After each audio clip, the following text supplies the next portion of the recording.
Talk to me about Alloy. You've got this, and again, this does not scale like an Alloy fitness franchise. It won't scale like an Alloy. I spoke at a thing last year, and I got to meet Rick. He spoke there as well.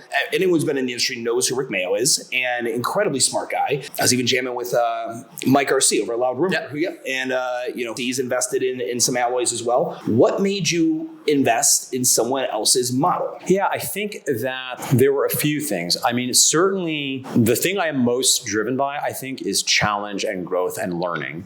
And there were things about my experience as this very unusual, freakishly weird. Even the successes of MFF are a little bit of a limitation as far as the experiences I bring to bear with my professional package and my skill set, right? And the number of tools I can pull out.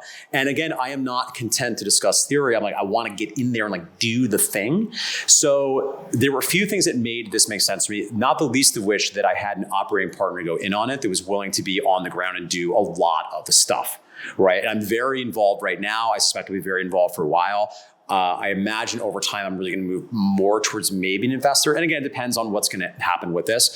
For me, the things I was interested in learning were, even just doing ground games in other markets. It's a different beast. Like one of, I think, the great unnamed phenomena for fitness business marketing for brick and mortars is there are very distinct differences in markets, right?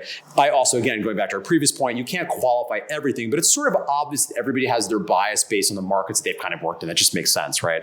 And a tier 1 city is a very different model than a rural market or a suburban market. So I knew that there were going to be things I was going to learn that was just going to make me better at being just an absolute assassin if people need help with anything in regards to their fitness business. As I mentioned, I'm also interested in the scale opportunities the franchise can have. As I've mentioned, if you look at the independent brick and mortar operators, people that are true independent brick and mortars, I don't know of anybody that's gotten corporately owned into the double digits. They might be out there, but in most cases, it seems there's some ceiling of complexity around 5, 7 that is very hard to bounce past. And for me, first of all, MFF as a brand was not franchisable, and again, there's going to be a ceiling on this particular vehicle as much as I love it. And I was like, I've got the juice, I've got the gas, I've got the bandwidth, I got the chops, yes, I'm happy to grow this consulting and coaching. I'm so passionate about that. But I've always felt, even though I think a fair criticism one could make is it's adding complexity to my life, I've kind of liked that I kind of go back and forth because I think each makes the other better.